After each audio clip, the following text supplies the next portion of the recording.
नमस्कार, अमर छत्तीसगढ़ देख रहे हैं आप। मैं हूं आशीष त्रिपाठी आपके साथ और दुर्ग हादसे से जुड़ी खबर से बुलेटिन की शुरुआत करेंगे। एक बड़ा अपडेट मिल रहा है। दरअसल रायपुर में इलाज के दौरान एक और यात्री ने दम तोड़ दिया। इस हादसे में इस बस में सफर कर रहे कर्मचारी की मौत हो गई और अब तक कुल 13 लोगों की जान ले ली है इस बस हादसे ने। घायलों का इलाज जारी है। बस ड्राइवर पर 3 धाराओं के तहत मामला दर्ज किया गया। ड्राइवर गुरमीत सिंह पर केस दर्ज किया गया, गैर इरादतन हत्या का। केडिया डिस्टिलरी आज बंद रहेगी। 13 कर्मचारियों की मौत के बाद पूरी कंपनी के कर्मचारियों में आक्रोश है। गुस्से में है कर्मचारी और मुआवजे की मांग को लेकर परिजन अड़े हुए हैं। शव लेने से उन्होंने इनकार कर दिया है। उनका यह कहना है कि पहले मुआवजा दिया जाए। और इस हादसे में जान गंवाने वालों में अब एक नाम और बढ़ गया है। पहले 12 लोगों ने इस हादसे में जान गंवाई थी, अब एक और जान चली गई इस हादसे के बाद। कल रात लगभग 8:15 बजे एक दर्दनाक सड़क हादसा हुआ। सड़क हादसे में केडिया डिस्टिलरी के 12 जो कर्मचारी हैं उनकी मौत हो गई। 11 कर्मचारी गंभीर रूप से घायल हैं। घायलों का एम्स में उपचार जारी है। और इस दुर्घटना के बाद जो कंपनी में काम पूरी तरह से बंद है। मैं अपने सहयोगी इमरान से कहूंगा कि वो दिखाए, ये कंपनी है और इस वक्त हम कंपनी में मौजूद है जहां के कर्मचारी दुर्घटना में मौत भी हुई है, घायल भी हुए हैं। और आप देख सकते हैं यहां पर दर्जनों ट्रकें हैं वो खड़ी हुई हैं क्योंकि काम पूरी तरह से बंद है। मौत के बाद कर्मचारियों में आक्रोश है और ये कहा जा सकता है कि कंपनी प्रबंधन अब इस जो लापरवाही से मुंह मोड़ता हुआ नजर आ रहा है। जब हमने उनसे बात करने की कोशिश की तो उन्होंने वक्त दिया है। 9:30 बजे के बाद कंपनी के अधिकारी आएंगे और अपना पक्ष रखेंगे, लेकिन हादसे ने वक्त नहीं मांगा। और आप सोच सकते हैं कि इतने गंभीर हादसे के बाद भी कंपनी कुछ कहना नहीं चाहता है। जाहिर तौर पर कहा जा सकता है कि मुआवजे का मरहम लगाया जाएगा, लेकिन 12 जो जाने गई है उसका जवाबदार कौन है। कैमरा पर्सन इमरान कुरैशी के साथ युगल तिवारी, न्यूज 18 रायपुर, छत्तीसगढ़। और दुर्ग बस हादसे से जानकारी ये मिल रही है कि 13 लोगों की मौत की वजह गिट्टी खदान ने जो क्लोजर नहीं किया था इस वजह से हुआ। और ये बड़ा हादसा टल सकता था अगर ये खदान बंद की जाती। काम बंद होने के बाद भी खदान खुली रही, जिसकी वजह से आज 13 लोग अपनी जान गंवा बैठे।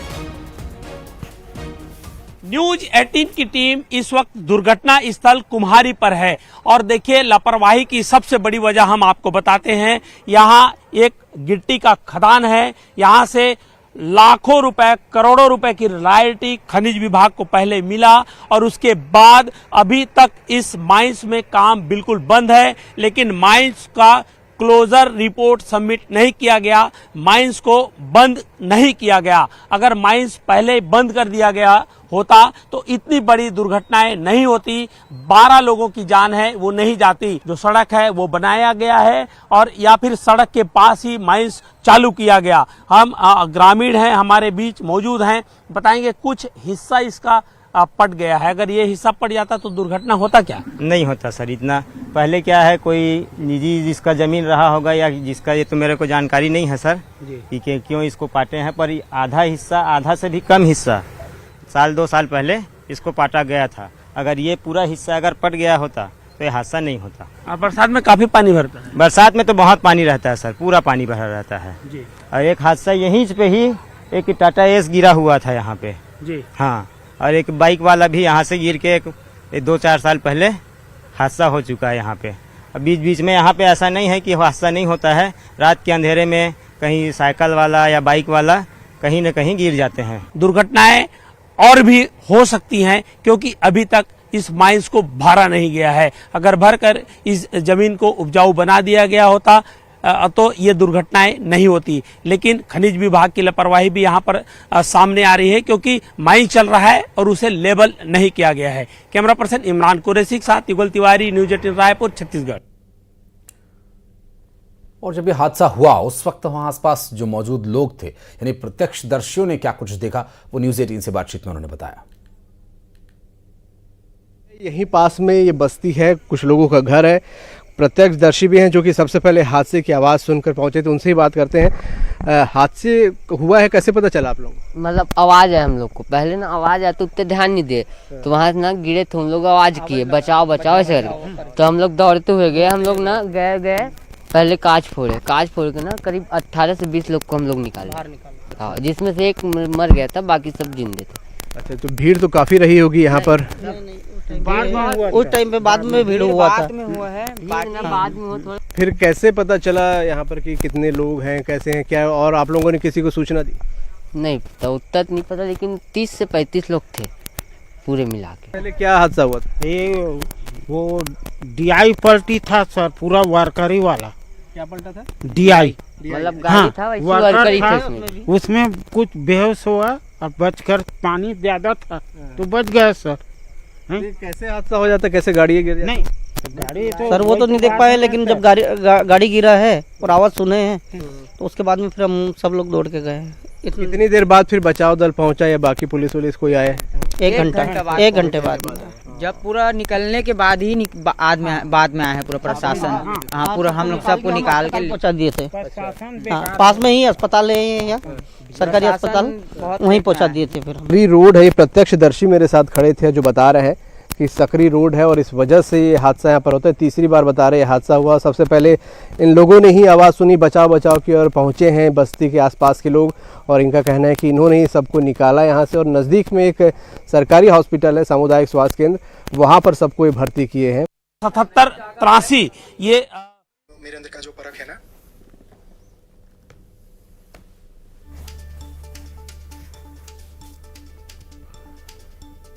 और हादसे का जिम्मेदार आखिर कौन, ये सबसे बड़ा सवाल है। और इसके अलावा कुछ और सवाल यहां पर न्यूज़ 18 उठा रहा है कि आखिर कैसे चल रही थी 17 साल पुरानी ये बस, सड़क पर लोगों को लेकर कैसे जा रही थी, बस की हेडलाइट क्यों खराब होने के बाद भी इस ओर ध्यान नहीं दिया गया, और बिना हेडलाइट कंपनी ने बस को रवाना क्यों कर दिया, वो भी रात के अंधेरे में और उबड़ खाबड़ सड़क पर, जहां दोनों तरफ रेलिंग भी नहीं थी। रेलिंग के नाम पर छोटे छोटे पत्थर वहां रख दिए गए थे, सिर्फ ये देखने के लिए कि ये सड़क का किनारा है और ये अंतिम छोर है। और अब तक 4 दुर्घटनाएं हो चुकी हैं, लेकिन रोशनी का इंतजाम नहीं हो सका है। सड़क तक खदान कैसे आई, खदान सालों से बंद होने के बाद भी उसे भरा क्यों नहीं गया, और क्या शराब के नशे में ड्राइवर था, कंपनी में बसों की हालत क्या है, ये भी एक अहम सवाल है। बात करेंगे हमारे सहयोगी मिथिलेश से। और मिथिलेश, अभी की जो स्थिति है उसे देखकर ये बिल्कुल साफ समझ में आ रहा है कि बहुत सारी लापरवाहियों का ये परिणाम हुआ कि 13 बहुमूल्य जानें गंवा दी गई।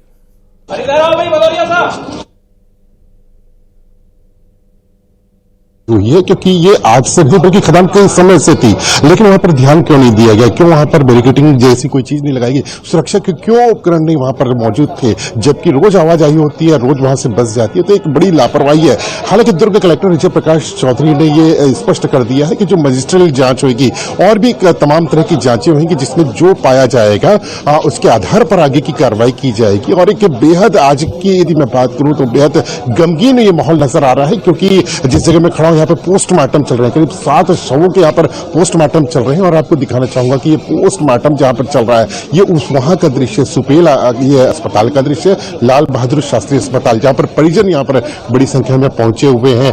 और यहाँ पर कुछ परिजन ऐसे भी हैं जिनके सब कुछ यहाँ पर खत्म हो गया है, और वो ये चाह रहे हैं कि इनको मुआवजा जो है मुआवजा दिया जाए। पहले मुआवजा देंगे, उसके बाद शव को उठाएंगे। क्या बता रहे, क्या कह रहे हैं? देखिए सर, मेरा सीधा सवाल, जो घटना घटी है ये मानवीय संवेदना से जुड़ी है। जिस रास्ते से ये बस चल रही थी, हमारा सड़क था, ना लाइट थी, ना रेलिंग था। चौथी चीज, जो बस चली थी उसका फिटनेस था। और शासन से हम लोग बहुत, मैं दुखी हूँ कि शासन कहाँ है इस चीज में, इस पूरी घटना में शासन कहाँ खड़ा है। शासन के द्वारा क्या मदद की जा रही? 12 जन के परिजन एक घर से मृत्यु हुई, शासन क्या मदद कर रही है उनकी? शासन की तरफ से मुआवजा कहाँ है उनका आखिर? आपकी पत्नी की जान चले गई, आप क्या चाह रहे हैं अभी? क्या चाह रहे सब, क्या बताए क्या चाह रहे हैं। अब हमारे बाल बच्चे जीने का सहारा चाह रहा हूँ, नौकरी दे, हमको पैसा दे सरकार, हमारे 2 लड़की है, 1 लड़का है, तीनों अभी शादी नहीं हुआ है सर। हाँ, तो अब क्या करें, वो जाने वाली तो चली ही गई, लेकिन अब अभी क्या मांग कर रहे हैं आप लोग? अब हम तो यही मांग कर रहा हूँ कि जो भी हमको सहायता मिल रहा है वो हमको मिल जाए। हाँ, तो अपन ले जाए, उसको जलाए, अपन क्रियाकर्म करें। अच्छा, अभी प्रशासन से कोई बातचीत हुई आप लोग की? नहीं, कोई प्रशासन से नहीं बात। प्रशासन से तो सर बात हुई है, पर जिस तरह देखा जा रहा है तो सही बात है, ऐसा कुछ भी नहीं हो रहा है। यहाँ सिर्फ आश्वासन मिल रहा है हमको। क्या चाह रहे हैं आप लोग? हम चाहते हैं कि कुछ हेल्प हो सरकार की तरफ से। कंपनी जो कर रही है सो कर ही रही है, और बाकी इधर जो पार्षद हो चाहे कलेक्टर हो, सबकी तरफ से मदद मिल ही रहा है। हम चाहते हैं कुछ सरकार की तरफ से भी, उनकी तरफ से भी, जो भी हादसा हुआ है उनको 5 लाख ये सब जो 10 लाख दे रहे हैं। देखिए, ये अभी इनका ये कहना है कि मुआवजा की जो घोषणा की गई थी, मुआवजा देने की बात कही गई थी, वो मुआवजा अभी दिया जाए ताकि आने वाले समय में जो भी इनकी दिक्कतें हैं वो दिक्कतें ना हो। और जब तक इनको मुआवजा नहीं दिया जाएगा तब तक इनका ये कहना है कि ये शव को नहीं उठाएंगे। तो फिलहाल अभी कोई चर्चा नहीं हुई है, हालांकि यहाँ पर प्रशासन के यहाँ पर अधिकारी मौजूद हैं और वो चर्चा कर रहे हैं। तो अभी बहुत कुछ होना बाकी है। यहाँ पर तमाम अधिकारीगण भी पहुंचने का सिलसिला जारी है, और जो शव है, जो लोगों की मौत हुई है, जहाँ पर 7 लोग जो यहाँ पर इनके मर्चुरी में रखाए गए हैं बॉडी, उनका पोस्टमार्टम किया जा रहा है। तभी तमाम स्वास्थ्य विभाग के अधिकारी यहाँ पर मौजूद है, जिला प्रशासन के अधिकारी यहाँ पर मौजूद है, पुलिस प्रशासन भी है, और तमाम लोग जो है वो स्थिति को हैंडल करने का प्रयास कर रहे हैं। जी, बहुत शुक्रिया आपका इस पूरे मामले पर जानकारी देने के लिए मिथिलेश। आगे भी डिटेल्स आपसे लेते रहेंगे। बहुत बहुत शुक्रिया फिलहाल आपका इस जानकारी के लिए।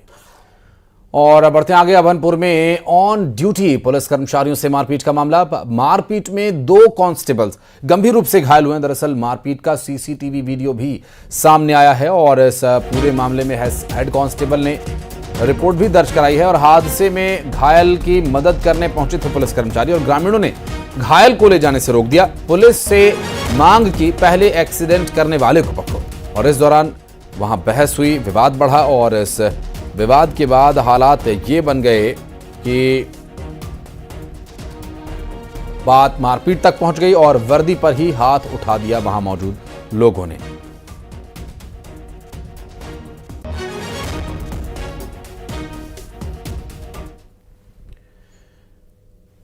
और बिलासपुर से एक बड़ी खबर आपको बता दें। बिलासपुर से रेल यात्रियों के लिए बड़ी खबर यह कि छत्तीसगढ़ की 12 ट्रेन आज से अलग अलग दिनों के लिए रद्द कर दी गई हैं। दरअसल 12 ट्रेन 10 से 12 अप्रैल तक कैंसिल की गई हैं, और इसमें कौन कौन सी ट्रेन है इसके बारे में रेलवे डिपार्टमेंट की तरफ से जानकारी दी गई है। बिलासपुर मंडल में 4थी लाइन कनेक्टिविटी का काम चल रहा है, जिसमें रायगढ़ किरोड़ीमल नगर स्टेशन के बीच काम किया जाएगा। रेलवे ने छत्तीसगढ़ से होकर जाने वाली 12 गाड़ियों को 10 से 12 अप्रैल तक कैंसिल कर दिया है। बिलासपुर रेल मंडल के रायगढ़ किरोड़ीमल नगर स्टेशन के बीच 4थी लाइन कनेक्टिविटी के लिए नॉन इंटरलॉकिंग का काम होना है। साथ ही रायपुर रेल मंडल के सिलियारी मांडर रेलवे स्टेशन के बीच लेवल क्रॉसिंग पर गार्डर लॉन्चिंग और तीसरी लाइन विद्युतीकरण के चलते ब्लॉक को लेकर काम किया जाएगा। नवरात्रि पर्व पर लोकल ट्रेन को कैंसिल करने से देवी दर्शन करने वाले श्रद्धालुओं को परेशानी हो सकती है, या फिर वैकल्पिक व्यवस्था देवी दर्शन के लिए जाने वाले लोगों को करनी होगी।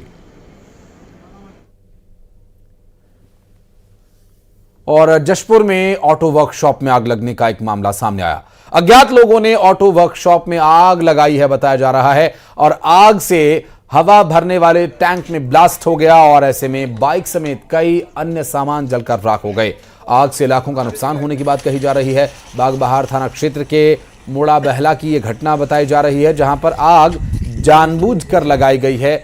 ये बागबहार थाना क्षेत्र का पूरा मामला सामने आया जशपुर से, और बाइक समेत कई अन्य सामान जलकर राख हो गए जब वहां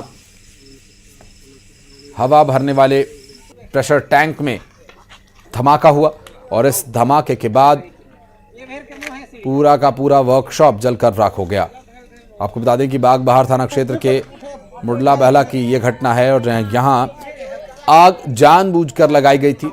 और अभी आरोपियों के बारे में कोई डिटेल्स नहीं मिल पाई है कि आखिर आरोपी कहां हैं, कब तक उनकी गिरफ्तारी हो सकेगी। और अभी तक आग लगने के बाद हुए नुकसान का आकलन भी ठीक तरीके से नहीं हो पा रहा है। फिलहाल आपको बता दें कि इस पूरे मामले में ये वर्कशॉप जो है पूरी तरह से जलकर राख हो गई।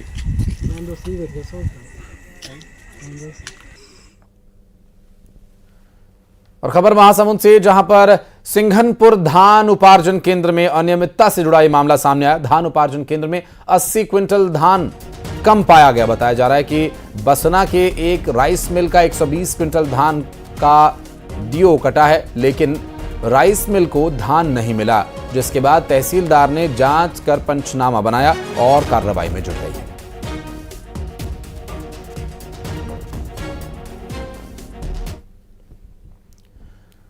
बिलासपुर में रिवर व्यू में लड़कियों के बीच गैंगवॉर का एक मामला सामने आया, जिसमें पुलिस ने 5 दिनों के बाद मामला दर्ज किया और इसकी जांच फिलहाल पुलिस कर रही है। बता दें कि पिछले 5 दिन पहले रिवर व्यू पर लड़कियों के 2 गुटों के बीच मारपीट हो गई थी, जिसका एक वीडियो सामने आया था। वीडियो में लड़कियां एक दूसरे को मारपीट रही हैं। वहीं वीडियो में एक लड़की चाकू जैसा हथियार भी लहराते हुए दिखाई दी है।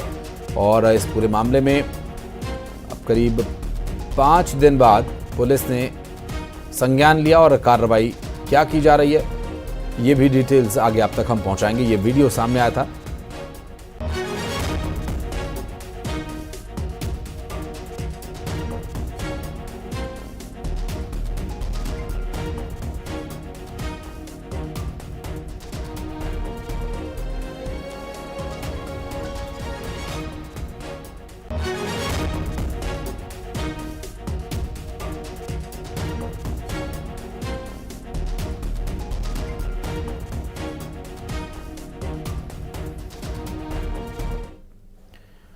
और बलौदाबाजार में बाघ की दहशत है। दरअसल 7 गांवों में धारा 144 लागू करनी पड़ी। कलेक्टर ने आदेश जारी किया है इसके लिए। आपको बता दें कि इसमें बारनवा पारा अभ्यारण्य के नजदीक गांवों में धारा 144 लागू की गई है।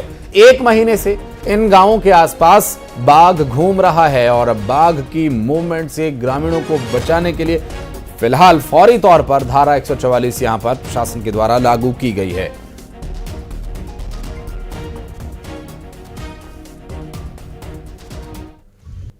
सबसे पहले यहाँ पर सूचना है, उसको देखिए लिखा हुआ है बरबसपुर बैरियर से बारनवा पारा अभ्यारण्य मार्ग बंद है। पर्यटकों के लिए आमतौर पर खुला रहने वाला बारनवा पारा बीते 1 माह से बंद है। कारण ये है कि सुरक्षा की दृष्टि को देखते हुए वन विभाग के कर्मचारियों ने बंद कर दिया है। कारण ये है कि वन्यजीव बाघ बारनवा पारा में आ चुका है। अरसों हो गए बाघ को देखे हुए। बार अभ्यारण्य में बाघ की मौजूदगी नहीं थी, लेकिन 7-8 मार्च को इसकी वीडियो साफ तौर पर सामने आई, वायरल वीडियो, कि आखिर बाघ किस तरह से सिरपुर की जो रास्ते हैं उसको किस तरह से क्रॉस कर रहा है। जिसके बाद वन विभाग पूरी तरह से अलर्ट है। इसके बाद बाघ के पंजों के निशान मिले, बाघ के और फोटो मिले, गांव के लोगों से भी सूचना मिला। फिर वन विभाग ने ट्रैकिंग की। ट्रैकिंग में भी पता चला कि बाघ इस समय बारनवा पारा में मौजूद है। हम इस समय मौजूद है बारनवा पारा अभ्यारण्य में ही। ये भी लिखा हुआ है, एक बार और दिखाना चाहते हैं कि बरबसपुर बैरियर से बारनवा पारा अभ्यारण्य मार्ग बंद है। कई मवेशियों को भी उन्होंने शिकार बना चुका है और बाघ की क्या भी स्थिति है और गांव के लोग किस तरह से दहशत में हैं और वन विभाग के आला अधिकारी क्या कहते हैं, इसको जानने के लिए आज पहुंची हुई है न्यूज़ 18 उस जगह पर जहां पर बाघ इस बार अभ्यारण्य में मौजूद है। योगेश यादव, न्यूज़ 18, बलौदाबाजार। और यहां रुकेंगे एक छोटे से ब्रेक के लिए, जल्द लौटते हैं।